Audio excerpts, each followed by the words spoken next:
देशाचे प्रधानमंत्री आदरणीय नरेंद्र मोदीजी, राष्ट्रीय अध्यक्ष जे.पी. नड्डाजी, गृहमंत्री अमित भाई शाह, राज्याचे उपमुख्यमंत्री देवेंद्र फडणवीस साहेब, प्रदेश अध्यक्ष चंद्रशेखर बावनकुळेजी यांना मी धन्यवाद देतो.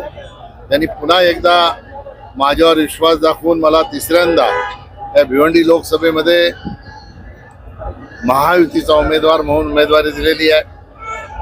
निश्चितपणाने गेल्या 10 वर्षामध्ये मोदीजींच्या नेतृत्वामध्ये ह्या देशामध्ये जो विकास झालेला आहे, त्या विकासाच्यामुळे खऱ्या अर्थाने संपूर्ण देशामध्ये मोदीमय वातावरण झालं असताना माझ्यासारख्या एका सामान्य कार्यकर्त्याला तिसऱ्यांदा उमेदवारी देणं हे मी माझं भाग्य समजतो. तमाम भिवंडी लोकसभेतील जनतेच्या वतीने या सगळ्या नेत्यांना मी